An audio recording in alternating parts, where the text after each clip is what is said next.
Hi hello welcome to NN media. నేను మీ రాకేష్. ఈరోజు ఉస్మానియా యూనివర్సిటీలో పిక్టోరియల్ కలెక్షన్ అంటే అశోక చక్రవర్తి సంబంధించినటువంటి కలెక్షన్స్ అన్ని ఇక్కడ పెట్టడం జరిగింది. అయితే దీనికి సంబంధించినటువంటి విషయంలో అసలు ఏంటి అశోక చక్రవర్తికి సంబంధించినటువంటి ఆనవాళ్ళు కానీ మిగతా విషయాలు కానీ ఈ భారతదేశానికి సంబంధించినటువంటి చరిత్రలో కానీ భారతదేశానికి సంబంధించినటువంటి రాజ్యాంగంలో కానీ మిగతా అంశాల్లో ఎక్కడెక్కడ ఈ అశోక చక్రవర్తికి సంబంధించినటువంటి ఆనవాళ్ళు ఉన్నాయి, మరి వీటికి సంబంధించిన విషయంలో ఈ దేశం వాటికి బాధ్యతగా వ్యవహరిస్తుందా లేదా అనేటువంటి చాలా విషయాలు అడిగి తెలుసుకునే ప్రయత్నం చేద్దాం. మనతో పాటు philosophy Osmania university philosophy department HOD గారు ఉన్నారు, డాక్టర్ వంశీధర్ గారు. ఆయన అడిగి తెలుసుకునేటువంటి ప్రయత్నం చేద్దాం. సార్ చెప్పండి, ఈరోజు ఉస్మానియా యూనివర్సిటీలో ఈ కార్యక్రమాన్ని తీసుకోవడానికి ప్రధాన కారణం ఏంటి అసలు?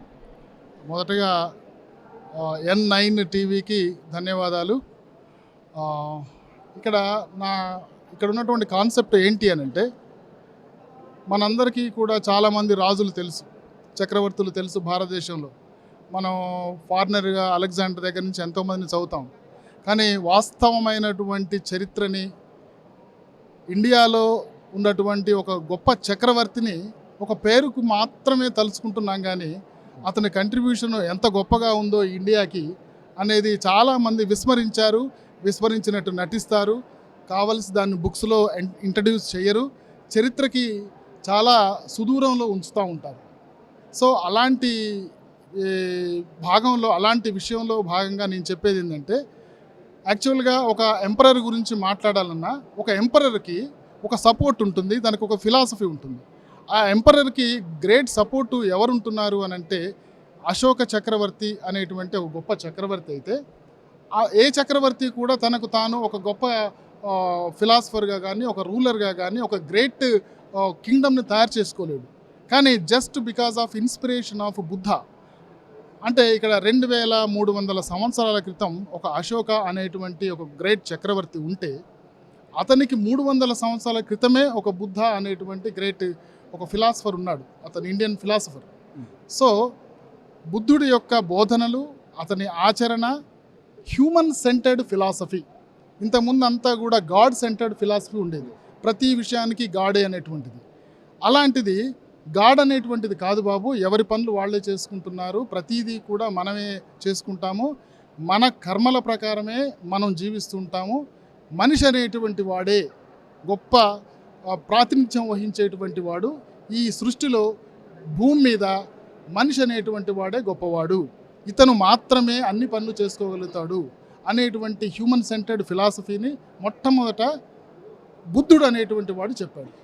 దాన్ని యాజ్ ఇట్ ఈజ్గా అన్వయించి అశోకుడు కూడా అదే చేశాడు.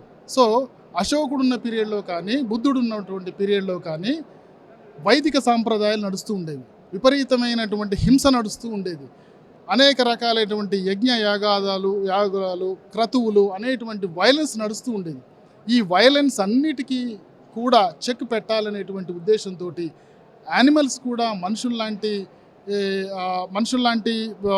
జీవులే కాబట్టి వాటన్నిటినీ కూడా అనేటువంటి ఉద్దేశంతో, మనుషుల్ని కూడా అనేటువంటి ఉద్దేశంతో ఈ అశోకుడు అనేటువంటి వాడు కళింగ వార్ తర్వాత తను ఒక ఎన్లైటన్ అయిపోయి బుద్ధిజాన్ని తీసుకుంటాడు. సో ఆ కళింగ వార్లో దాదాపుగా 4.5 లక్షల మందిని చంపాల్సి వస్తుంది కళింగ వార్లో. సో అంత రక్తపాతం చూసిన తర్వాత అశోకుడు అనేటువంటి వాడు చాలా ఖిన్నుడైపోతాడు. అంత రక్తపాతాన్ని చూసి భరించలేక, ఎందుకు ఇంత రక్తపాతం, ఒక మనిషి కోసం, ఒక రాజ్యం కోసం, ఒక స్వార్థం కోసం ఎందుకు ఇంత మనం చేయాల్సి వస్తుంది అనేటువంటి చాలా బాధలో ఉన్నప్పుడు ఒక బుద్ధిస్ట్ మాంక్, ఉపగుప్తుడు అనేటువంటి ఒక గ్రేట్ బుద్ధిస్ట్ మాంకు ఇతన్ని కలవటం అవుతుంది.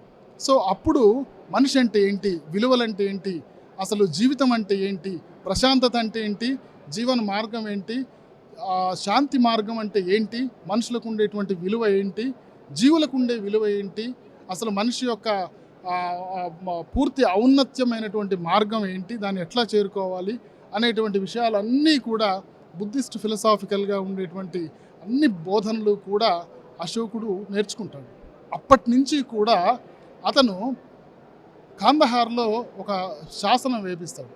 ఆ శాసనంలో ఒకటే రాస్తాడు, ఇక నుంచి అంటే ఆఫ్టర్ కళింగ వార్ అతను మొత్తం కూడా టోటల్ ఖిన్నుడైపోయి చాలా బాధల్లో ఉన్న తర్వాత ఈ ఉపగుప్తుడు చెప్పినటువంటి ఈ బోధన ద్వారా తను ఎన్లైటన్ అయ్యి ఒకటే రాపిస్తాడు, ఇక నుంచి ఎవరూ కూడా ఏ మనిషి కూడా జీవహింస చేయటానికి అవకాశాలు ఉండకూడదు.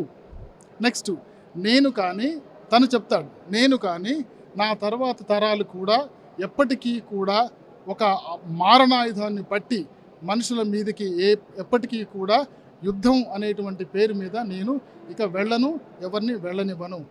అంతే విధంగా జంతువుల్ని కూడా ఎవరు క్రతువుల కింద యజ్ఞయాగాదుల కింద ఎవరు కూడా వాటిని స్లాష్ చేయకూడదు, వాటిని ఎట్టి పరిస్థితుల్లో ఆఫరింగ్ దేవుడి పేరుతోటి ఆఫర్ చేయకూడదు అనేటువంటి చాలా గొప్ప విషయాలు రాస్తూ రాజ్యానికి ఉండాల్సిన లక్షణాలు ఏంటి, రాజ్యంలో ఉన్నటువంటి ప్రజలకు ఉండాల్సినటువంటి లక్షణాలు ఏంటి, ఏ విధంగా ప్రశాంతతను కలిగి ఉండాలి, ఏ విధంగా శాంతిని సౌభాగ్యాలని కలిగించుకోవాలి, ఫైనాన్షియల్గా ఎట్లా ఒక స్టేట్ అనేటువంటిది ఎట్లా ఉండాలి, ఏ పద్ధతుల్లో చేస్తే ఒక స్టేట్ అనేటువంటిది ఫార్వర్డ్ అవుతుంది, మనుషుల మధ్య సంబంధాలు ఎట్లా ఉండాలి, సర్వమతమైనటువంటి అన్ని మతాలకు సంబంధించినటువంటి చట్టాలను తీసుకొస్తాడు. ప్రతి మతాన్ని కూడా ఆదరించండి, ఒక మతం మరొక మతం మీద యుద్ధం చేయొద్దు, ఒక మనిషి ఇంకొక భావజాల రూపంలో ఉన్నటువంటి వేరే మతం మీద యుద్ధాలు చేయకూడదు, చంపుకోవటం ఇవన్నీ కూడా చేయకూడదు.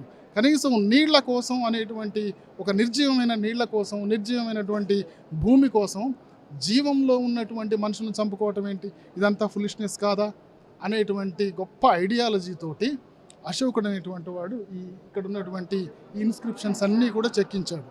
ఇప్పుడు మనం చూస్తున్నటువంటి ఈ అశోక పిల్లరు, ఈ 4 స్తంభాలు, ఇంకా అనేక అయినటువంటి ఇప్పుడు మనం చూస్తున్న మన ఫ్లాగ్లో ఉన్నటువంటి ధర్మచక్రం, it is taken from Ashoka's concept. ఆ అశోకాస్ కాన్సెప్ట్లో ఉన్నది ఏంటి అంటే బుద్ధుడి యొక్క పూర్తి బోధన ఒకటి ఉంటుంది, ప్రతీత్య సముత్పాదం అనేటువంటి బోధన ఉంటుంది. అందులో 24 ఆకులు ఉంటాయి.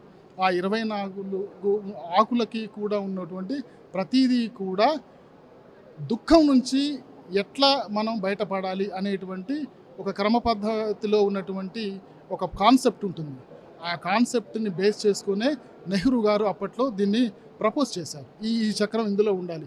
ఎన్నో చక్రాలు వచ్చాయి, ఆ చక్రం ఈ చక్రం చాలా వచ్చాయి, కానీ బుద్ధుడుకున్నటువంటి ధర్మచక్రం అనేటువంటి దాంట్లో చాలా గొప్ప తాత్విక అంశం ఉంది, దాంట్లో మనిషి జీవన విధానం ఉంది, దాంట్లో ప్రశాంతత ఉంది అనేటువంటి ఈ కాన్సెప్ట్ని మనం మన ఇండియన్ ఫ్లాగ్లో పొందుపరుచుకున్నాం. దానికి చాలామంది అప్పుడు రాధాకృష్ణన్ కానీ లేకపోతే మీనన్ కానీ చాలామంది దానికి సపోర్ట్ చేశారు, దాన్ని చేసుకున్నాం. అలాగే ఇప్పుడున్నటువంటి 4 సింహాలు కూడా భారతదేశానికి ఒక గుర్తుగా, ఒక ప్రతినిధిగా ఉండేటువంటి ప్రతి రాజముద్రకి కూడా దీన్ని ఉపయోగించుకుంటాం. ఇది కూడా అశోకుడు తయారు చేసినటువంటిది. ధర్మం అంతా కూడా 4 పాదాలు ఉండాలి. ధర్మం అనంటే అందరూ అని మాట్లాడే ధర్మం కాదు. ధర్మం అంటే ఇక్కడ దమ్మం అనంటే ethical and moral behaviour of human things. అది మాత్రమే ఉండాలి. ధర్మం పేరిట యజ్ఞయాగాదాలు క్రతువులు చేయకూడదు అనేటువంటి గొప్ప కాన్సెప్ట్ తోటి ఈ అశోక ఇట్లాంటి కాన్సెప్ట్స్ని డెవలప్ చేశాడు 2300 సంవత్సరాల క్రితం. కానీ ఇది ఏ చరిత్రకి కూడా అందదు. చరిత్రలో ఎప్పుడూ కూడా ఏం చెప్తారంటే రోడ్లు వేయించాడు, చెట్లు నాటించాడు, ఇంతవరకే ఉంటుంది. కానీ వెటనరీ హాస్పిటల్ అనేటువంటిది యానిమల్స్ కూడా ఉండాలనేటువంటి మొట్టమొదటి కాన్సెప్ట్ అశోకుడు తీసుకొచ్చాడు. వెటనరీ హాస్పిటల్స్ ఉండాలన్నాడు. మనుషుల హాస్పిటల్స్తో పాటు వెటనరీ హాస్పిటల్స్ ఉన్నాడు. ఈ మాట ఎవరు చెప్పలేదు. ఇంకా ఓడిపోయినటువంటి రాజ్యాలకు వెళ్ళి ఇతను అక్కడ ఉన్నటువంటి పబ్లిక్ని క్షమాపణ కోరుతాడు. నేను పొరపాటు చేశాను, ఇంతమందిని చంపాను, ఇంత వైలెన్స్ చూశాను, నేను ఇక పొరపాటున ఇంత రక్తపాతాన్ని నేను చూడను, ఈ బ్లడ్ షెడ్ నాకు వద్దు, నేను పూర్తిగా పరివర్తన చెందాను అని చెప్పి ప్రతి కంట్రీకి వెళ్ళి, ప్రతి పక్కనున్న పొరుగు రాజ్యాలకు వెళ్ళి అతను ఇట్లాంటి సందేశాలు ఇచ్చి శాంతి స్థాపన అంటూ ఒక అతను చేశాడంటే, ఒక కింగ్గా ఉండి బుద్ధుడేమో కింగ్ కావాల్సిన వాడు బుద్ధుడైతాడు, ఇతను కింగ్ అయిన తర్వాత బుద్ధత్వానికి చేరుతాడు. అంత గొప్ప చక్రవర్తిని మనం హిస్టరీలో మర్చిపోతున్నాం. సో అందుకోసం అని చెప్పి నా మెయిన్ ఇంటెన్షన్ ఏంటి అంటే, ఇక్కడ ఉన్నటువంటి ప్రతి ఫ్రేమ్ కూడా శాంతి బోధన చూపిస్తుంది, మనుషుల్లో ఉన్నటువంటి ఔన్నత్యాన్ని చూపిస్తుంది అనేటువంటి ఈ కాన్సెప్ట్ అనేటువంటిది చాలా చాలా అందరు స్టూడెంట్స్కి, అందరు విజిటర్స్కి ఇది అందాలని, అలాగే మీ నుంచి ఈ మాధ్యమం ద్వారా ఈ పబ్లిక్కి అందాలని చెప్పి నేను కోరుకుంటున్నాను. అంటే ఇప్పుడు దేశంలో ప్రపంచ దేశాలకి వెళ్ళింది కూడా తన సొంత పిల్లల్ని దేశంలో ఇప్పుడు 4 సింహాల దగ్గర నుండి మొదలు కానీ లేదంటే అశోక చక్రం నుండి ఇవన్నీ కూడా బౌద్ధ చక్రానికి సంబంధించిన అన్నీ కూడా మనము పెట్టుకున్నాం. భారత రాజ్యాంగంలో కానీ లేదంటే జెండాలో కానీ చాలా అంశాలలో అశోకుని కానీ బుద్ధుని కానీ చాలా కూడై ఉన్నాయి. కానీ ఇక్కడ నుండి పాలకులు వాటికి సంబంధించి ఇప్పుడు మీరు చెప్తున్నట్టుగా ఒక అశోక చక్రం చూసినా లేదంటే ఒక 4 సింహాలు చూసినా అవి బోధించేవి ఇక్కడ పాలనలో జరుగుతున్నాయి. మరి సో అంటే జరుగుతున్నాయి నిజమే, కాకపోతే మనం అడాప్ట్ చేయటం అనేటువంటిది చాలా ముఖ్యం. ఇప్పుడున్నటువంటి రాజ్యం, ఇప్పుడున్నటువంటి ప్రభుత్వాలు దీన్ని మరుగున పెడుతున్నాయి. ఇప్పుడు మనం ఇందులో తీసుకున్నటువంటి ప్రతిదీ కూడా సమానత్వాన్ని బోధిస్తున్నప్పుడు లేదు సమానత్వం అవసరం లేదు, అసమానత్వం కావాలి, ప్రజల మధ్య విభజనలు కావాలి, అప్పుడు మాత్రమే మేము పరిపాలించడానికి వీలుంటుంది అనేటువంటి ఆ దృక్పథంతో ఉన్నటువంటి వాళ్ళకి సమానత్వం గురించి చెబుతుంటే వాళ్ళకి రుచించకపోవచ్చు. అదొకటి. ఇందులో ఈక్వాలిటీ, ఫ్రెటర్నిటీ, ఇంకా ఈక్వాలిటీ, ఫ్రెటర్నిటీ, బ్రదర్హుడ్నెస్ అనేటువంటివి ఇవన్నీ ఉన్నాయి. వీటన్నిటినీ కూడా కాదని చెప్పి రాజ్య స్థాపన చేయాలని, రాజ్యాలు వేయాలనేటువంటి కాన్సెప్ట్ తోటి ఉన్నారు. కానీ అశోకుడు చెప్పిన, బుద్ధుడు చెప్పిన ఈక్వాలిటీ, ఫ్రెటర్నిటీ, బ్రదర్హుడ్నెస్ ఇవన్నీ కూడా లేనటువంటి రాజ్యం ఎట్లా ఉంటుంది చెప్పండి. సో ఇవి ఉండాలి అనేటువంటి ఉద్దేశంతో మన రాజ్యాంగంలో కూడా వీటిని పొందుపరిచారు. ఈ పొందుపరిచిన విధానాన్ని చాలామంది పాలకులు అర్థం చేసుకోలేక, అర్థమైనా కానీ వాటిని పట్టించుకోకుండా ఉంటున్నారు. సో ఇట్లా ఈ పట్టింపు లేని విధానం ద్వారా రోజు రోజు వైలెన్స్కి ఎక్కువతా ఉంటుంది. సో ఆ వైలెన్స్కి ఎక్కువతా ఉన్నప్పుడు మళ్ళీ వీళ్ళు ఎంతగా ఎన్ని కాన్సెప్ట్స్ ప్రవేశపెట్టినా నిజంగా మళ్ళీ నీకు స్వేచ్ఛ, సమానత్వం, సౌభ్రాతృత్వం కావాలి అని అంటే and come to the Buddhism, అది మాత్రమే నీకు దారి అవుతుంది. So Buddhism is the key for every problem. Okay, Ambedkarism is the password to enter all Buddhist philosophy, all humankind. So ఇది మాత్రం జరగాలి. రైట్, థ్యాంక్ యూ అండి. ఈరోజు ఉస్మానియా విశ్వవిద్యాలయంలో ఫిలాసఫీ డిపార్ట్మెంట్ వారు నిర్వహించినటువంటి అంశము అశోక చక్రవర్తి యొక్క శాసనాల గురించి వివరించడము జరిగింది. అశోకుడు ఎవరు, ఆయన బయోడేటా ఏంటి, భారతదేశంలో మౌర్య రాజుల యొక్క రాజ్యస్థాపన అనేది చంద్రగుప్త మౌర్యుడు రాజస్థాపన చేశాడు. చంద్రగుప్తుని యొక్క మనవడే ఈ అశోకుడు. అశోక చక్రవర్తి యొక్క తండ్రి పేరు బిందుసారుడు. ఈ అశోకుని యొక్క విధానము ఎలా ఉంది అంటే, అశోకుడు బయోడేటా క్రీస్తు పూర్వం 304లో జన్మించాడు, క్రీస్తు పూర్వం 232లో చనిపోవడం అనేది జరిగింది. ఆ మధ్య జరిగినటువంటి అంశాలు మొత్తం కూడా అద్భుతంగా ఉంటాయి. మొత్తం కూడా ఈయనది మొదట జరిగినప్పుడు ఈయన రాజులను ఓడించడము, చంపడము, రక్తపాతం చూసినవాడు. భారతదేశాన్ని ఉపఖండం మొత్తం కూడా పరిపాలించినటువంటి ఏకైక చక్రవర్తి ఎవరంటే అశోకుడే. ఆఫ్ఘనిస్తాన్ నుండి బర్మా నుండి శ్రీలంక వరకు ఇండియాను మొత్తం, భారత ఉపఖండాన్ని మొత్తం గడగడలాడించినటువంటి అద్భుత చక్రవర్తి ఎవరంటే అశోకుడే. కానీ అశోకుడు ఎప్పుడు యుద్ధాన్ని ఆపేశాడంటే కళింగ యుద్ధం జరిగింది. కళింగ యుద్ధం ఎప్పుడు జరిగింది అంటే క్రీస్తు పూర్వం 260లో కళింగ యుద్ధం జరిగింది. కళింగ యుద్ధంలో 1,00,000 మంది ప్రాణాలను కోల్పోయినారు, 1,05,000 మంది నిరాశ్రయాలైనారు. ఆ రక్తపాతం చూసినాక వెంటనే అతడు స్పృహ లేకుండా కోల్పోయాడు. యుద్ధం చేయడం ఏంటి, రక్తపాతం ఏంటి అని మొత్తం కూడా అతడు యుద్ధాలను బంద్ చేసి బుద్ధిజాన్ని తీసుకున్నాడు. అతన్ని బుద్ధిజం తీసుకొని బుద్ధిజం యొక్క బోధనలు మొత్తం మన శ్రీలంకకి, బర్మకి, విదేశాలకు వ్యాపింపజేశాడు. అతని యొక్క కొడుకు మహేంద్రుడు, సంఘమిత్ర కూతురుడు ఇద్దరిని పంపి బౌద్ధ సేవ ప్రచారకులుగా, సన్యాసులుగా, ఇతర మతాల వలె మంచి మతంగా అశోకుడు అంటే అర్థం ఏమిటి అంటే, అశోక అంటే సంస్కృతములలో హాని చేయనివాడు అని అర్థము.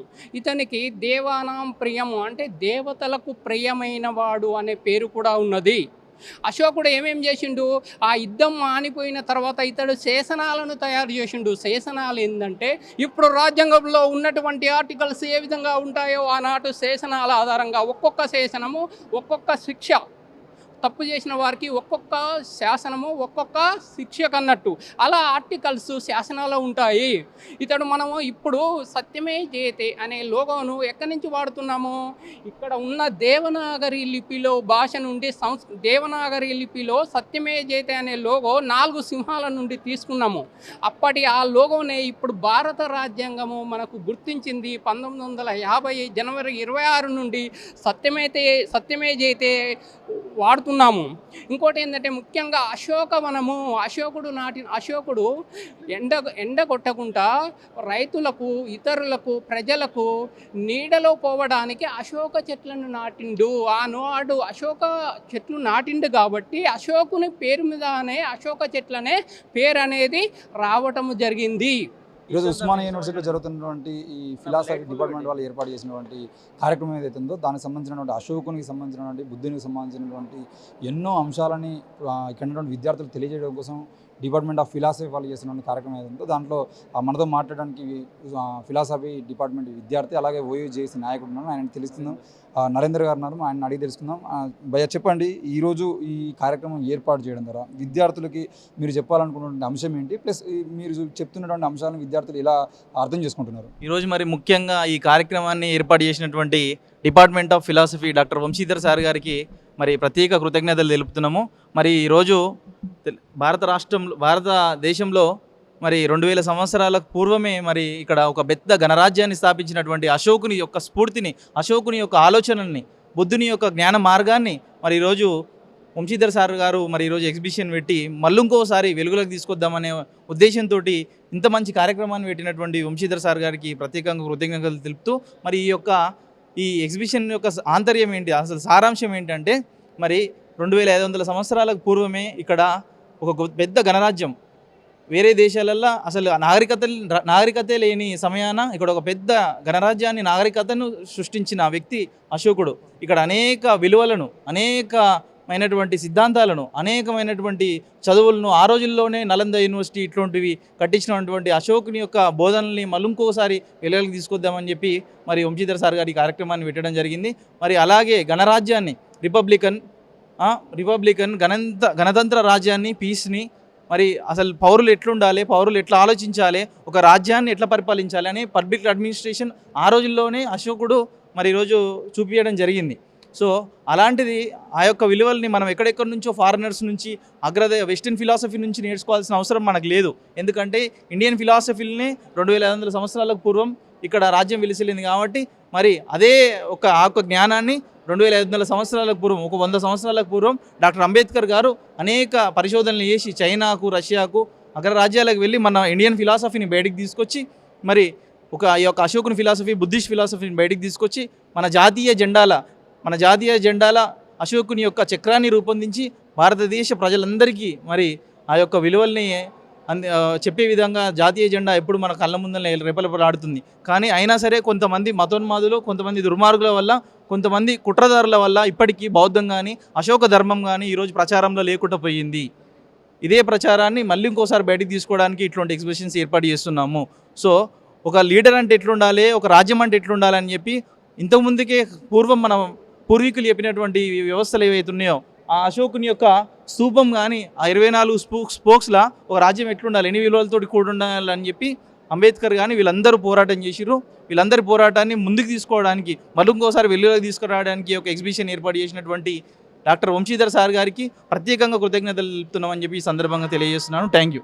మనతో పాటు ఉదయ్ గారు ఉన్నారు, ఏఎస్ఎఫ్ నాయకులు, ఉస్మానియా యూనివర్సిటీ స్కాలరు. ఈరోజు ఉస్మానియా యూనివర్సిటీలో జరుగుతున్నటువంటి బౌద్ధానికి సంబంధించిన ఆనవాళ్ళు ఏవైతే ఉన్నాయో, అశోక చక్రవర్తి పాలనకు సంబంధించినటువంటి అంశాలు ఏవైతే ఉన్నాయో వాటిని మరి ఈ రోజుల్లో ఉన్నటువంటి విద్యార్థులు ఏ విధంగా అర్థం చేసుకుంటారు, అలాగే పాలకులకు వీటి మీద ఎందుకు ఇంత నిర్లక్ష్యం అనే విషయాన్ని కూడా అడిగి తెలుసుకునేటువంటి ప్రయత్నం చేద్దాం. అన్న చెప్పండి, ఈ రోజు ఉన్నటువంటి పాలకులు బౌద్ధానికి సంబంధించినటువంటి ఆనవాళ్ళు కానీ, లేదంటే బాబాసాహెబ్ సంబంధించిన ఆనవాళ్ళు కానీ, అశోకునికి సంబంధించినటువంటి ఆనవాళ్ళు కానీ లేకుండా చేయాలనే ప్రయత్నం చేస్తున్నారు. మరి ఇంకోవైపు ఏమో మీరు అంటే ముఖ్యంగా బుద్ధుని చదివినటువంటి మీలాంటి నాయకులేమో మళ్ళీ ఆ రోజులు రావాలి, ఆ పాలన రావాలి, బౌద్ధాన్ని మనం స్వీకరించాలని చెప్తున్నారు. ఇది ఎంతవరకు సాధ్యం అనుకుంటున్నారు? బుద్ధుడు ఏమన్నాడంటే కోరికల వల్లనే దుఃఖానికి ప్రధాన కారణమని ప్రకటించిండు. ఆ ప్రకటించిన నేపథ్యంలో బుద్ధుడు ప్రపంచ దేశాలకు తన జ్ఞానాన్ని విస్తరింపజేసేటువంటి క్రమంలో ఈ దేశంలో కూడా తన జ్ఞానాన్ని విస్తరించి ఒక సమానత్వానికి ఒక ప్రతీకగా నిలిచిన సందర్భం. అదే సందర్భ నేపథ్యాన్ని అశోక సామ్రాట్ మౌర్య సామ్రాజ్యాన్ని ఏర్పాటు చేసేటువంటి క్రమంలో వాళ్ళ కూతుర్ని కానీ కొడుకుని కానీ శ్రీలంకకు ఇతర దేశాలకు పంపించి ఆ బౌద్ధ సారాంశాన్ని ప్రపంచ దేశాలకు విస్తరించి ప్రపంచ దేశంలో పీడనకు దోపిడికి హింసకు అసమానతలకు ఉన్నటువంటి సందర్భంలో ఈ సిద్ధాంతం సమానత్వానికి ప్రతీక గనక మీరు వెళ్ళి ప్రచారం చేయండి అండి, కాంట్రిబ్యూట్ చేసేయండి వాళ్ళ కూతురు కొడుకును. ఆ సందర్భాన్ని అనుసరించుకొని ఈరోజు మన వాళ్ళు చెప్తారు, ఘన సమాజంలో రకరకాల సమాజాలు చెప్తారు, ఒక బ్రాహ్మణీయ వ్యవస్థ ఎట్లా ఉంది, ఇది బ్రాహ్మణీయ వ్యవస్థలో ఉన్నత వర్గాలు లేని వర్గాలు అనేటువంటి అంశంలో రకరకాల శూద్రులు వైశ్యులు బ్రాహ్మణులు క్షత్రియులు 4 వర్ణాలుగా ఉన్న క్రమంలో బౌద్ధ మతం సమానత్వాన్ని ప్రవచించి అశోక సామ్రాజ్యాన్ని విస్తరించేటువంటి క్రమంలో ఈ అశోక సామ్రాజ్య వ్యవస్థ లేకుండా చేసినటువంటి సందర్భం చరిత్ర కళ్ళకు తెలుస్తూ ఉన్నది. ఎందుకంటే మన దేశంలో లోకాయుక్తులు కావచ్చు, చార్వాకులు కావచ్చు, వాళ్ళు వాస్తవం చెప్పినందుకు నేలలో కలిసిపోయినటువంటి సందర్భం. ఆ వాస్తవ రూపేణ ఈ యొక్క మౌర్య సామ్రాజ్య స్థాపకుడు అశోకుడు ఇచ్చినటువంటి చరిత్ర సాక్ష్యానికి ప్రతిరూపం డిపార్ట్మెంట్ ఆఫ్ ఫిలాసఫీలో వంశీధర్ సారు ఈ యొక్క ప్రత్యేక నిర్వహణ ఆధ్వర్యంలో జరిగిన ప్రత్యేక నిర్వహణ. మరి ఇప్పుడున్నటువంటి పరిస్థితి ఏం చెప్తుంది? ఇప్పుడు కులం పేరు మీద 3000 సంవత్సరాలుగా మానసిక బానిసత్వంలో మగ్గిపోయినటువంటి వెలివాడ బతుకుల్లో ఉన్న కుటుంబాలు మని ఇవాళ సమానత్వం గురించి మాట్లాడుతూ ఉన్నాం, మౌర్య సామ్రాజ్యం గురించి మాట్లాడుతూ ఉన్నాం. మౌర్యులు ఏం చెప్పారు, అసలు బౌద్ధం ఏం చెప్పిందనే సాక్ష్యము ఇప్పుడు మీరు ఒక్కసారి చూడండి. ఇక్కడి నుంచి నేను సవాల్ విసురుతూ ఉన్నాను. ఏదైతే కుల స్వభావంతో మీరు మాట్లాడుతూ ఉన్నారో, కులం ఉండాలని కోరుకుంటా ఉన్నారో, ఇప్పుడు స్వాములు రకరకాలుగా మాట్లాడుతూ ఉన్నారు. మీ అందరికీ నేను మాట్లాడుతూ ఉన్నాను. ఇప్పుడు ఇక్కడ ప్రారంభం నుంచి ఇక్కడ అయిపోయిన దాకా ఇవన్నీ ఒక చారిత్రాత్మకమైనటువంటి చిరస్మరణీయమైనటువంటి స్ఫూర్తివంత వాక్యాలు. అవి ఏం చెప్తాయి? అరే మనిషిని మనిషి ప్రేమిద్దాం, మనిషి యొక్క స్ఫూర్తి తీసుకుద్దాం, మనం కష్టం చేస్తేనే ప్రతిఫలం వస్తుంది. అభూత కల్పనల పేరు మీద మనం పూర్వజన్మలో చేసుకున్నటువంటి పాపాల వల్ల ఈ జన్మలో దళితులుగా పుట్టినాం కాబట్టి ఈ జన్మ మొత్తం 3 వర్ణాలకు సేవ చేయాలనేటువంటి అభూత కల్పన లేదు. ఇక్కడ వాస్తవం ఉంది, నిజాయితీ ఉంది, నమ్మకం ఉంది. కష్టం చేసేటువంటి పీడిత వర్గాలకు వాళ్లకు వాస్తవ రూపేణ మౌర్యులు బౌద్ధము అందించినటువంటి సారాంశము మనలో ఉంది అనేటువంటి నమ్మకము డిపార్ట్మెంట్ ఆఫ్ ఫిలాసఫీ అనేది ఈ ప్రపంచానికి అందించబోయేటువంటి గొప్ప స్ఫూర్తి. ఆ స్ఫూర్తి ఈ సమాజం నలువెల్లలా ఇక్కడ గ్రామం నుంచి మొదలు పెట్టుకుంటే హైదరాబాద్ దాకా, హైదరాబాద్ నుంచి మొదలు పెట్టుకుంటే ఢిల్లీ వరకు ఇటువంటి కార్యక్రమాలు జరగాలి. సమానత్వాన్ని పెంచి పోషించాలి. అణిచివేత నుంచి ఎదిగొచ్చే ధిక్కార స్వరాల్లాగా పుట్టుకొచ్చేటువంటి ప్రయత్నం జరగాలి.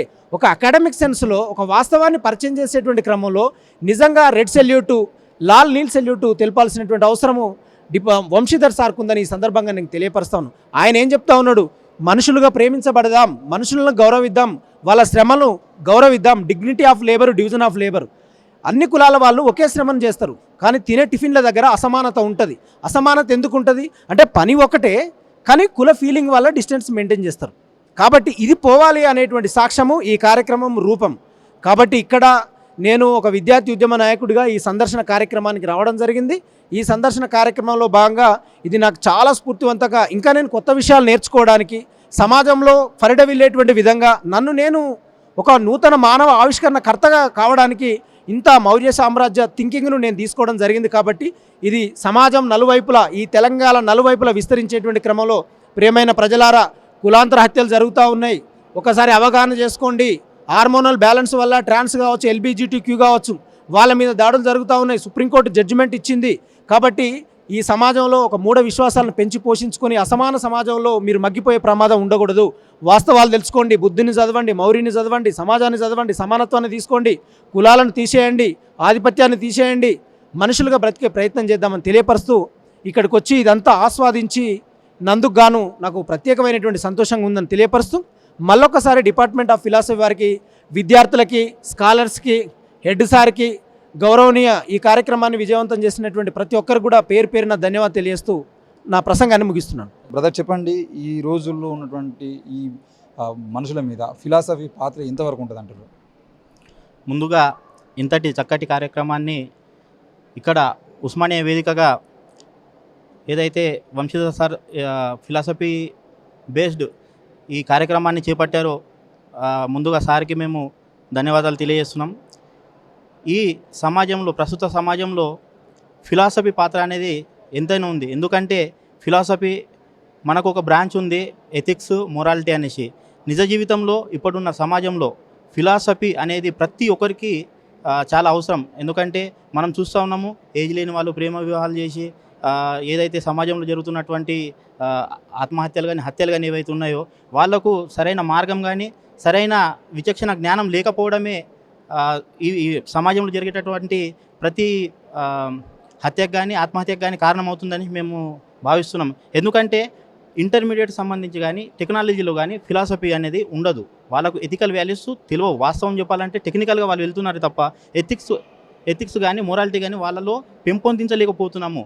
సో మనం ఎప్పుడైతే ఏదో ఒక మనకు ఒక సామెత ఉంది, ముక్కై వంగ అనేది మ్రానై వంగుతుందని. సో మనము ఈ వాల్యూస్ అనేది ఎథిక్స్ వాల్యూ అనేది మొరాలిటీ అనేది మనం చిన్న స్థాయిలో ఉన్నప్పుడు పిల్లలకు చిన్న స్థాయిలో ఉన్నప్పుడు ఈ వాల్యూస్ అని మనం కంపల్సరీ వాళ్ళకి నేర్పించాలి. ఇంటర్మీడియట్లో కానీ డిగ్రీలో కంపల్సరీ ఉంది కాబట్టి చిన్నప్పటి నుంచే ఎథికల్ వాల్యూస్ కానీ మొరాలిటీ కానీ నేర్పించినప్పుడు పెద్ద అయినాక పిల్లలకు ఏది నిజం ఏది అబద్ధము ఏది తప్పు ఏది ఒప్పు అనేది వాస్తవాలు తెలుసుకునే విచక్షణ జ్ఞానం వాళ్ళకు వస్తుంది. కాబట్టి ప్రతి డిపార్ట్మెంట్లో ఫిలాసఫీ అనేది చాలా ఇంపార్టెంట్. నిజ జీవితంలో ఈరోజు మన పైన అన్యాయాలు జరుగుతున్నాయి. చాలా చాలా చాలా అంటే చాలా మన సమాజంలో ఎటువంటి అసమానతలు ఉన్నాయంటే దానికి కారణం ఎథిక్స్ కానీ మొరాలిటీ కానీ లేకపోవడమే. సో ఫిలాసఫీ అనే ఏదైతే డిపార్ట్మెంట్ ఉందో ప్రతి యువకుల్లో కానీ ప్రతి వ్యక్తిలో మోరల్ వాల్యూస్ ఎథిక్స్ వాల్యూస్ పెంపొందించడానికి అవసరమైనటువంటి జ్ఞానాన్ని ఎపిస్టమాలజీ అంటాం ఫిలాసఫీలో జ్ఞానాన్ని పెంపొందిస్తుంది. ఈ విధంగా మన సమాజంలో ఫిలాసఫీకి ప్రత్యేక స్థానం ఉంది. దాన్ని గుర్తించి ప్రభుత్వం కూడా ప్రతి కాలేజీలో ప్రతి ఇంటర్మీడియట్ కాలేజీలో కానీ స్కూల్ లెవెల్లో కూడా ఫిలాసఫీ అనేది పెట్టాలని కోరుకుంటున్నాం. ఈరోజు ఉస్మానియా యూనివర్సిటీలో అశోకుని శాసనాలకు సంబంధించినటువంటి ఫోటో ఎగ్జిబిషన్ ఒకటి జరుగుతుంది. దాని నిర్వాహకుడు మనతో ఉన్నారు. ఈ కార్యక్రమాన్ని ఉస్మానియా యూనివర్సిటీ ఫిలాసఫీ డిపార్ట్మెంట్ వాళ్ళు డాక్టర్ వంశీధర్ గారి చేతిలో నడుస్తూ ఉన్నప్పటికీ ఈ కార్యక్రమం ముఖ్య నిర్వాహకుడు ఎవరైతే ఉన్నారో ఆయన అడిగి తెలుసుకునేటువంటి ప్రయత్నం చేద్దాం. అసలు చెప్పండి అన్న, మీరు ఇంత కార్యక్రమాన్ని తీసుకోవాలని కానీ ఆనాటి అశోకుని యొక్క శాసనాలను మళ్ళీ ఈరోజు ప్రజల్లోకి తీసుకుపోయేటువంటి ప్రయత్నం చేయాలని కానీ లేదంటే వీటిని ప్రజలకు చేర్చాలనే ఆలోచన కానీ మీకు ఎందుకు వచ్చింది? అసలు ముందుగా ఈ ఆలోచన చేసినటువంటి డాక్టర్ హేమంత్ త్రిపుడే కమిషనర్ ఈపీఎఫ్ఓ గారు ఇప్పుడు ప్రస్తుతం ఢిల్లీలో పనిచేస్తూ ఉన్నారు. ఆయనకు హృదయపూర్వక జైబీని తెలియజేసుకోవాలి. చాలామందికి అంటే తన అడ్మినిస్ట్రేషన్లో ఉన్నప్పుడు ఎంప్లాయీస్కి కావచ్చు స్టూడెంట్స్ కావచ్చు భారతదేశ ఒక స్పిరిట్ ఈ దేశం యొక్క స్పిరిట్ అనేది మిస్ అవ్వడం ఆయన గమనించి అశోకుని దగ్గరనే ఒక అతి పురాతనమైనటువంటి ఆర్కియలాజికల్ ఎవిడెన్స్ అడ్మినిస్ట్రేషన్కి సంబంధించి ఉండడాన్ని గమనించి దాన్ని తిరిగి ప్రజల లోపల దాన్ని నింపడం కోసం ఆ ఇన్స్పిరేషన్ తిరిగి ఇక్కడ నింపడం కోసం ఆయన తీసుకున్నటువంటి కార్యక్రమం ఇది. ఆయన పర్సనల్ కలెక్షన్ ఇక్కడ దాదాపుగా మనం చూడవచ్చు ఒక 30 ఫోటోగ్రాఫ్స్ ఉన్నాయి. ప్రతి ఫోటోగ్రాఫ్లో కూడా అశోకుని ఇన్స్క్రిప్షన్స్ అండ్ ఎడిక్ట్స్ అశోకుని శిలాశాసనాలు ఆయన ఏం చెప్పిండనేది ఉంది. ఈ శిలాశాసనాలని ఎందుకు ఇంపార్టెంట్గా తీసుకోవచ్చానంటే మనందరికీ తెలుసు భారతదేశ ట్రైకలర్ ఫ్లాగ్లో మన జాతీయ జెండాలో దమ్మచక్రం ఉంటుంది. ఆ దమ్మచక్రాన్ని అశోకుని దగ్గర నుంచి తీసుకోవడం జరిగింది. అదేవిధంగా మనం ఈ 3 సింహాల చిహ్నం మనం ఈరోజు కాన్స్టిట్యూషనల్ సింబల్గా ఉన్నది. దాన్ని కూడా అడ్మినిస్ట్రేటివ్ సింబల్గా ఉన్నటువంటి ఈ లయన్ ఎడిక్ట్ని కూడా ద లయన్ క్యాపిటల్ అని అంటాం. దాన్ని కూడా అశోకన్ సారనాథ నుంచి పిల్లర్ నుంచి తీసుకోవడం జరిగింది. ఎందుకని ఇవి తీసుకోబడినాయి అని అంటే అతి పురాతనమైన భారతీయ కల్చర్కి సంబంధించిన పురాతనమైన ఆర్కియలాజికల్ ఎవిడెన్స్ అడ్మినిస్ట్రేషన్ పరంగా ఒక పోలీసు వ్యవస్థ పట్ల ఆర్మీ పట్ల ఈ దేశ ప్రజల స్థితిగతుల పట్ల హాస్పిటల్స్ పట్ల ఈ అడ్మినిస్ట్రేటివ్ వింగ్స్ అన్నీ కూడా ఎట్లా పనిచేస్తున్నాయని చెప్పే అనేక శాసనాలను మనకు అశోకుడు వేయించిండు. కాబట్టి వాటి ఇంపార్టెన్స్ని ఈ దేశ పాలకులు ఈ దేశ ఫ్రీడమ్ ఫైటర్స్ అందరూ గుర్తించి రాజ్యాంగంలో పొందుపరిచిన రాజ్యాంగంలోకి అవన్నీ తీసుకున్నారు. అయితే అనతి కాలంలో ప్రజలు దీన్ని మర్చిపోతూ ఉన్నారు, ఆ స్పిరిట్ని కోల్పోతూ ఉన్నారు. సో ఇప్పుడు ఆ స్పిరిట్ని తిరిగి నింపడం కోసం హేమంత్ త్రిపుడే గారు ఈ విషయాన్ని తీసుకున్నారు. ఈ చక్కటి పుస్తకాన్ని కూడా ఆయన లిఖించడం జరిగింది. దీనిలో దాదాపు ఒక 100 పేజీల పుస్తకం ఇది. ఇలా అనేక విషయాలను ఆయన పొందుపరచడం జరిగింది. ఈ విషయాన్ని మనం చూసినట్టయితే మనం ముఖ్యంగా చంద్రలాంబ టెంపుల్ ఇది గుల్బర్గాలో ఉంది. ఈ విషయం గురించి మనం మాట్లాడుకుంటే అశోకుని ఎడిక్ట్కి ఈ టెంపుల్కి ఎలాంటి సంబంధం ఉంది అనే విషయం చాలా ఇంట్రెస్టింగ్ విషయం ఇక్కడ మనం చూడవచ్చు. ఏముందని అంటే ఈ గుడి ఎప్పుడైతే ఒకసారి కూలిపోతుంది, కప్పు కూలిపోయినప్పుడు మరమ్మతులు చేయడం కోసం మెట్ల దగ్గర ఉన్నటువంటి రాళ్ళను కూడా తెరిచి చూస్తే అక్కడ కొన్ని అక్షరాలు లిఖించబడి ఉంటాయి. దమ్మ లిపిలో ఉంటాయి. అవి బ్రహ్మలిపి అని అంటే లేదా Brahmi script or Dhammi script. So ఈ దమ్మ స్క్రిప్ట్లో ఉన్నటువంటి దాన్ని ఆర్కియలాజికల్ డిపార్ట్మెంట్ తిరిగి చూసినప్పుడు అది అశోకుడు వేయించినటువంటి శిలాశాసనం అని చెప్పి తేలడం జరుగుతుంది. గుడి మెట్ల కింద రాళ్లలో భాగంగా ఉన్నటువంటి దాన్ని తిరిగి మనం దాన్ని అనాలిసిస్ చేసినప్పుడు అక్కడ ఏముందని అంటే కేవలం ఒక వ్యక్తి తన మతాన్ని మాత్రమే ప్రేమించడం కాదు, ఇతర మతాలను కూడా గౌరవించాలి అని చెప్పి ఆ శాసనంలో రాసింది. ఏదైతే గుడి మెట్ల కింద మనం పెట్టుకున్నామో ఆ శాసనంలో అన్ని మతాలను గౌరవించాలి అనే ఒక గొప్ప విధానం ఉంది. ఆయన ఏమంటాడంటే అశోకుడు ఆ శాసనంలో ఇతర మతాలను గౌరవించినప్పుడు మాత్రమే నీ మతం పురోగమిస్తుంది అని చెప్తాడు. సో మన మతము లేదా మన సిద్ధాంతం, మన ఆలోచన ఎప్పుడు పరిణవిల్లుతుంది అని అంటే ఇతరుల ఆలోచన విధానాన్ని మనము ఎండోర్స్ చేసుకున్నప్పుడు, మనం దానికి గౌరవం ఇచ్చినప్పుడే ఉంటుంది అని చెప్పి ఈ శాసనం మనకు చెప్తా ఉంది. అట్లనే మనం ఎర్రగుడి దగ్గర ఉన్నటువంటి కర్నూలు ఎర్రగుడి దగ్గర ఇంకొక శాసనం ఉంది. ఆ శాసనంలో యజ్ఞ యాగాలను ప్రజలు మానివేయాలని చెప్పి ఆయన ఒక శాసనాన్ని, ఒక సర్కులర్ని ఆ రోజు వేయడం జరుగుతుంది. సో ఇవన్నీ కూడా మనకు రాళ్ల మీద చెక్కడం వల్ల ఇప్పటికి కూడా దాదాపు 2300 సంవత్సరాల పాటు అవి చెక్కు చెదరకుండా ఉన్నాయి. కాబట్టి ఈరోజు అశోకుడు వేసిన శాసనాలను మనం తీసుకుంటా ఉన్నాం. ఇది అంతేకాదు, డైరెక్టివ్ ప్రిన్సిపల్స్ ఆఫ్ స్టేట్ అని అంటాం. మన భారత రాజ్యాంగంలో మనం 51, 52 ఆర్టికల్స్లో ఏవైతే పొందుపరుచుకున్నామో అవన్నీ కూడా అశోకుని దగ్గర నుంచి తీసుకున్నవే మనకు కనిపిస్తాయి. చాలామంది మన ఇప్పుడున్నటువంటి సమాజం లేదా యువత ఏమనుకుంటుందని అంటే ఈ భారతదేశంలో ప్రజాస్వామ్య విలువల్ని మనం ఎక్కడి నుంచో అరువు తెచ్చుకున్నాము, రకరకాల దేశాల నుంచి తెచ్చుకున్నామని అనుకుంటే, కానీ మనం క్షుణ్ణంగా అబ్జర్వ్ చేస్తే ఈ దేశంలో రాజ్యాంగంలో పొందుపరుచుకున్న అనేక అంశాలు లేదా ఈ దేశాన్ని నడుపుతున్న ప్రజాస్వామిక విలువలన్నీ కూడా ఆనాడు అశోకుడు యాజ్ అడ్మినిస్ట్రేటర్గా, ఒక రూలర్గా, ఒక రాజుగా ఉన్నప్పుడు ఆయన వేసినటువంటి అనేక శాసనాల నుంచి ఉన్నటువంటి ఒక చరిత్ర, ఒక సంస్కృతినే మనం ఈరోజు కూడా కొనసాగిస్తూ ఉన్నాం. 10వ శతాబ్దంలో జరిగినటువంటి ఒక పొలిటికల్ చేంజ్ వల్ల అశోకుడు వేసినటువంటి శిలాశాసనాలన్నీ మరుగున పడిపోయి బౌద్ధము దమ్మ అంతా కూడా తుడిచిపెట్టుకొని పోయి ఒక కొత్త పొలిటికల్ స్పేస్ ఇక్కడ ఏర్పడి ఇవన్నీ కూడా వెనక్కి నెట్టివేయబడ్డాయి. మళ్ళీ ఎప్పుడైతే బ్రిటిషర్స్ ఇక్కడికి వచ్చిండ్రో 1836 ప్రాంతంలో వెలికి తీసినప్పుడు అశోకుని ఆనవాళ్ళు, అశోకుని చరిత్ర బయటకు వచ్చింది. ఆ చరిత్రను మనం మన రాజ్యాంగంలో, మన రకరకాల అడ్మినిస్ట్రేటివ్ వింగ్స్లో పొందుపరుచుకొని ఉన్నాం. ఇదంతా కూడా ప్రజలకు, ఇప్పుడున్న నవతరానికి తెలియాల్సిన అవసరం చాలా ఉంది. కాబట్టి వారు హేమంత్ త్రిపుడే గారు ఈ కార్యక్రమానికి ఒడిగట్టిండ్రు. సో అప్పుడు దాన్ని మేము చాలా ఇంట్రెస్టింగ్గా ఫీల్ అయ్యి ఇక్కడ వాలంటీర్ చేస్తూ ఉస్మానియా యూనివర్సిటీ కళాశాలలో డిపార్ట్మెంట్ ఆఫ్ ఫిలాసఫీ తరఫున వాళ్ళు ఆర్గనైజ్ చేస్తా అంటే మేము ఇక్కడ వాలంటీర్ చేయడానికి వచ్చినాం. నా పేరు doctor Srujan. Thank you. Jai Bhim. ఇక్కడ నేను నేర్చుకున్నది ఏంటంటే నాకు ఇంతకుముందు అంటే ఈ యాన్సెంట్ ఫిలాసఫీకి సంబంధించింది ఇప్పుడు మోడర్న్ వ్యక్తులకి చాలా యూస్ఫుల్. దీన్ని మొత్తం మరుగున పడేసిర్రు. దీన్ని మళ్ళీ పైకి తీసుకొచ్చి చిన్న స్కూల్ ఎడ్యుకేషన్ నుండే దీన్ని ఇంట్రడ్యూస్ చేయాలి. అప్పుడైతే పిల్లలలో ఎథికల్ వాల్యూస్ అనేవి ఇంప్రూవ్ అవుతాయి. ఈ ఎథికల్ వాల్యూస్ లేకపోవడం వల్లనే పిల్లలు ఏం చేస్తున్నారంటే వాళ్ళు ఎడ్యుకేట్ అయినప్పటికీ వాళ్ళ తల్లిదండ్రులను వాళ్ళ మధ్యలో రిలేషన్షిప్స్ ఉంటాయి కదా, అందులో చాలా క్రిటికల్గా వాళ్ళు బిహేవ్ చేస్తున్నారు. వాళ్ళకి సరైన ఎథికల్ వాల్యూస్ లేకపోవడం వల్లనే. ఈ ఎథికల్ వాల్యూస్ ఇంప్రూవ్ అవ్వాలి అంటే వాళ్ళకు బేసిక్ ఎడ్యుకేషన్ నుండే ఇవన్నీ కూడా ఈ ఎథిక్స్, ఈ ఫిలాసఫీ అనేది కంపల్సరీ పెట్టాలి. ఈ సబ్జెక్ట్ పెట్టి దానికి స్పెషల్గా టీచర్స్ని పెట్టి చెప్పించాలి. అప్పుడైతే మార్పు వస్తుంది, డెఫినెట్గా మార్పు వస్తుంది. నేనైతే ఏమనుకుంటున్నానంటే వాళ్ళకు చిన్నప్పటి నుండి వాళ్ళకి ఇలాంటివి పెట్టడం వల్ల వాళ్ళు ఎందుకు నేర్చుకుంటారు, వాళ్ళ పర్పస్ ఆఫ్ లైఫ్ తెలుస్తుంది వాళ్ళకి చిన్నతనం నుండే. వాళ్ళ ఐడియాలజీ కూడా మారిపోతుంది. ఈ గొప్ప ఈ యాన్సెంట్ హిస్టరీలో ఉన్న ఈ గొప్ప ఫిలాసఫర్స్ వాళ్ళ హిస్టరీలు కానీ వాళ్ళ యొక్క నాలెడ్జ్ కానీ వాళ్ళకి చెప్పినప్పుడు వాళ్ళు బేసిక్గా చిన్నపిల్లల మైండ్ ఎట్లుంటుంది, ఏం రాయని నల్లబల్ల లాంటిది. వాళ్ళకి ఇలాంటి వేస్తే సీడ్స్ వాళ్ళు ఆటోమేటిక్గా వాటినే ఫాలో అవుతారు. అవునా? ఇంకా వాటిని ఫాలో అవుతున్నారంటే వాళ్ళకి ఇంకా ఎవరు వేరే వాళ్ళు చెప్పింది వాళ్ళు పట్టించుకోరు, వాళ్ళు అసలు నమ్మరు. వాళ్ళు ప్రతిదానికి వాళ్ళు సైంటిఫిక్ ప్రూఫ్ అడుగుతారు. ఓకే, వాళ్ళు చేసిరు కాబట్టి వాళ్ళని ఆదర్శంగా తీసుకుంటారు. అస్సలు స్పిరిచువల్ సైంటిస్టులని ఆదర్శంగా పెట్టుకొని వాళ్ళ లైఫ్ని లీడ్ చేస్తారు. వాళ్ళకి ఎక్కడ కూడా లైఫ్లో దుఃఖం అనేది ఉండదు, కష్టపడతారు. కష్టం వేరు, దుఃఖం వేరు. ఇక్కడ బుద్ధిస్ట్ ఫిలాసఫీ చెప్పేది ఏంటి అని అంటే దుఃఖం ఉండొద్దు అని అంటాడు, కష్టపడాలి. కష్టపడితే కష్టం ఎట్లుండాలంటే అది జాయ్గా ఉండాలి, జాయ్ఫుల్ ఉండాలి. అలా ఏడుస్తూ తుడుస్తూ అయ్యో నాకైనా జీవితం ఇట్లా ఉన్నది అట్లున్నది అని అట్లా ఉండొద్దు. ఎంజాయ్ చేయాలి కష్టాన్ని. అంత సూపర్గా జీవించాలి. కాబట్టి జీవి అతను ఆటోమేటిక్గా పరిణామం చెందుతూ ఉంటాడు. అట్లుంటే దుఃఖం ఉంటే వాడు 100 సంవత్సరాలు బతికినా కూడా ఆ లైఫ్లో అసలు వాడి ఇంప్రూవ్మెంట్ ఉండదు. వాడికి నెక్స్ట్ తరానికి కూడా అదే నేర్పిస్తాడు. It's very danger. అందుకని అదే జరుగుతుంది, అదే రొటేట్ అయింది.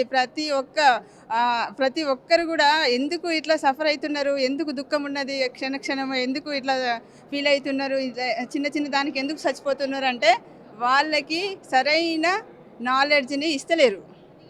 ఏంటంటే రొటేట్ చేస్తున్నారు. టీచర్ ఆల్సో ఆమె ఎప్పుడు అప్డేట్ అవుతలేదు. ఓల్డ్ నాలెడ్జ్ని అదే బుక్ని తీసుకొస్తుంది, అదే స్టోరీ చెప్తుంది. ఆ స్టోరీలో ఏమున్నది అనేది వాడికి అర్థమే అవుతలేదు. ఇక ఎప్పుడు ఇంప్రూవ్మెంట్ అనేది అందరూ ఏం చేస్తున్నారంటే లాంగ్వేజ్ బాగుండాలి, ఇది బాగుండాలి, అది బాగుండాలి అనేది చూస్తున్నారు. అసలు విషయం ఏంటిదంటే అసలు వీడికి ఏం కావాలి, వీడి లైఫ్ ముందుకెళ్ళాలంటే వీనికి ఏం నేర్పించాలి, వీనికి ఫౌండేషన్ ఎట్లుండాలి అనేది ఆలోచిస్తలేరు. ఫౌండేషన్ ఫిలాసఫీనే వేయించాలి. దీంతోనైతేనే వాడి లైఫ్ ఏంటి, వాడి పర్పస్ ఏంటి, వాడు ఎట్లా ముందుకెళ్ళాలి, నేను నా అచీవ్మెంట్స్ ఏంటి అనేది వాడికి ఈజీగా తెలుస్తాయి. సో బేసిక్ ఫౌండేషన్ ఫిలాసఫీ ఉండాలన్నదే ప్రతిదానికి కూడా. Thank you. మనతో పాటు అరుణ్ గారు ఉన్నారు. ఈరోజు బుద్ధిస్ట్ కల్చర్లో తాను నివసిస్తూనే, తాను జీవిస్తూనే తన చుట్టుపక్కల ఉన్నటువంటి ఎంతోమందికి బౌద్ధాన్ని చెబుతూ, బౌద్ధ మార్గాన్ని బోధిస్తూ, బౌద్ధమే ఈ దేశానికి శరణ్యం అని చెప్పేసి నమ్ముతూ బతుకుతున్నటువంటి వ్యక్తి అరుణ్ గారు. ఆయన అడిగి తెలుసుకుందాం. అంటే మీరు చెప్పండి, ఈరోజు అశోకునికి సంబంధించినటువంటి ఆనవాళ్ళను అందరికీ చూపించడానికి ప్రయత్నం చేస్తాను. అసలు నిజానికి అవి ఎప్పుడో ఇవి పుట్టినవే మన దేశంలో, కానీ ప్రపంచ దేశాలన్నిటికీ ఆదర్శంగా నిలుస్తున్నటువంటి ఈ బౌద్ధం కానీ, ఈ అశోక ధమ్మం కానీ, ఇవన్నీ మన దేశంలో ఎందుకు నిర్వీర్యమవుతున్నాయి? మళ్ళీ తిరిగి రావాలంటే మనం ఏం చేయాల్సి ఉంది? ప్రతి యువకుని బాధ్యత కానీ, ప్రతి పౌరుని బాధ్యత ఏంటి? Yes. Thank you, Jai Bhim. So first of all, thank you for giving a great opportunity to conduct an exhibition in Osmania University. Dr. Hemant Tripude గారికి ప్రత్యేక జై భీములు. ఎవరైతే చరిత్రను మర్చిపోతారో, చరిత్ర నిర్మాణంలో భాగస్వామ్యం కాలేరు అన్న డాక్టర్ బాబాసాహెబ్ అంబేద్కర్ ఆలోచన విధానంలో నడుస్తూ మరుగున పడిపోయిన భారతీయ సాంస్కృతిక చారిత్రక ఆనవాళ్ళని మళ్ళీ ఈ తరానికి అందించడం ద్వారానే మీరన్నట్లుగా ఏవైతే కోల్పోయిన విలువలను మళ్ళీ రీఎస్టాబ్లిష్ చేసే క్రమంలో ఈ ఎగ్జిబిషన్ ఎంతగానో ఉపయోగపడుతుందని నేను నమ్ముతున్నాను. ఇందులో ఇక్కడ ప్రజెంట్ చేసిన ప్రతి ఒక్క ఇన్స్క్రిప్షన్, ప్రతి ఒక్క శిలా శాసనం ఈనాటి మన జీవితాల్ని ఎంతగానో ప్రభావితం చేసిన భారత రాజ్యాంగం ద్వారా ఇన్కల్కేట్ చేయబడిన విలువలే అన్న సంగతిని మన సమాజానికి తెలియజేయడం దీని యొక్క ప్రధాన ఉద్దేశం. కేవలం తెలియజేయడం మాత్రమే కాదు, ఇవి ఏ రకంగా మన జీవితాన్ని రాజ్యాంగం ద్వారా ఇన్స్టిట్యూషనలైజ్ చేయబడ్డాయి. అశోకుని కాలంలో ఏర్పడ్డటువంటి పోలీస్ వ్యవస్థ, సామాజిక నియమాలు, అహింసో పరమో ధర్మ, ఇతర మతాల పట్ల మనం అనుసరించాల్సిన పద్ధతులు, వీటన్నింటిని కూడా ఎంతో చారిత్రక వారసత్వాన్ని ముందు చూపుతోటి ఈ దేశ ప్రజానికానికి అందించినటువంటి గొప్ప మహాచక్రవర్తి అశోకుడు. ఈనాటికి అశోక చక్రవర్తి యొక్క ఆలోచన విధానం ఈ దేశానికి ఎంతగానో అవసరం. మతం, కులం, ప్రాంతీయ విభేదాలు రెచ్చిపోతున్న ఈ కాలంలో అశోకుని యొక్క విలువలు, అశోకుని యొక్క పాలనా విధానం ఈ సమాజానికి ఎంతగానో అవసరం. ఈ విషయాలన్నింటినీ ఈ స్టూడెంట్స్ అందరూ ఈరోజు చాలా చక్కగా పంచుకున్నందుకు వారందరికీ on behalf of Hemant Tripude sir, thank you very much. Thank you N9 media. Thank you. Jai Bhim. జై భీమ్. ఉస్మానియా యూనివర్సిటీలో ఈరోజు ఫిలాసఫీ డిపార్ట్మెంట్ వాళ్ళు ఏర్పాటు చేసినటువంటి కార్యక్రమంలో పూర్తిగా అశోక చక్రవర్తికి సంబంధించినటువంటి ఆనాడు చేసినటువంటి శాసనాలు కానీ, ఆనాడు చేసినటువంటి చట్టాలు కానీ, వాటికి సంబంధించిన విషయంలో ఆయన బౌద్ధాన్ని ఎలా తీసుకున్నాడో, బౌద్ధం నుండి ఆయన నేర్చుకున్నది ఏంటి, ఈ దేశానికి అందించినటువంటి సంపద ఏంటి, ఈరోజు మనం వాడుతున్నటువంటి బౌద్ధ చక్రం ఏదైతే ఉందో అది అశోక చక్రం అని అంటాం. ఆ అశోక చక్రాన్ని ఈరోజు భారత జాతీయ జెండాలో మనం ఎందుకు పొందుపరుచుకున్నాం, అది ఈ దేశానికి ఏం చూస్తుంది. దాంతోపాటు ఆ 4 సింహాలు అనేవి ఈరోజు చాలామంది పోలీస్ డిపార్ట్మెంట్కి సంబంధించిన వాటిలో ఆ 3 సింహాలు కనిపించని 3 సింహాలే అని చెప్పేసి డైలాగులు కొడుతూ ఉంటారు. కానీ ఈ 4 సింహాలు ఏం బోధిస్తూ ఉన్నాయి, అశోకుడు ఏం బోధించాడు, ఈ ప్రపంచ దేశాలు బౌద్ధం నుండి ఏం నేర్చుకున్నాయి, మనం ఏం నేర్చుకోవాల్సిన అవసరం ఉంది, అవి కేవలం సింబల్స్గా మాత్రమే కాదు, ఈ దేశంలో అందరూ పాటించాల్సినటువంటి అంశాలుగా ఈరోజు మళ్ళీ ఆ బౌద్ధం వైపు, మళ్ళీ అశోక పాలన వైపు వాటి గురించి ఆలోచిస్తూ ఆ సమానత్వాన్ని, ఆ సౌభ్రాతృత్వాన్ని ఈరోజు మళ్ళీ తిరిగి పెంపొందించాల్సిన బాధ్యత ప్రతి ఒక్కరి మీద ఉందని చెప్పేసి ముఖ్యంగా ఉస్మానియా యూనివర్సిటీలో ఏర్పడినటువంటి కార్యక్రమంలో నిర్వాహకులు చెప్తున్నారు. దాంతోపాటు ఈ ఇక్కడ చెబుతున్నటువంటి ఈ అంశాలు ఏవైతేనే వాటికి సంబంధించిన విషయంలో ప్రజలు కూడా ఆలోచించాలి. ముఖ్యంగా ఉస్మానియా విద్యార్థులు కూడా ఆలోచించాల్సినటువంటి అవసరం ఉంది. మళ్ళీ తిరిగి ఈ సమానత్వాన్ని, సౌభ్రాతృత్వాన్ని, మనుషులందరూ సమానం అనేటువంటి భావాన్ని ఒకరికొకరు కొట్టుకొని చంపుకునేటువంటి పరిస్థితులు రావద్దని నిన్ననే మనం చూసాము కాశ్మీర్లో జరిగినటువంటి ఆ ఉగ్రవాదుల దాడి ఏదైతుందో ఈ దాడులకు వీటన్నిటికీ కారణం కూడా మతము అనేది, కులము అనేది కారణంగా నిలబడుతున్నారు. కాబట్టి ఈ కులము మతము కాకుండా ఈ దేశము సమానత్వం వైపు, మనుషులందరూ సమానం అనే వైపు వెళ్ళాలనే ఆలోచన వాళ్ళు తీసుకొస్తా ఉన్నాడు. మరి ప్రజలందరూ ఆలోచన చేయాల్సినటువంటి అవసరం ఉంది అని కూడా మేము చెప్తా ఉన్నాం. చూస్తూనే ఉండండి NN మీడియా. Thank you.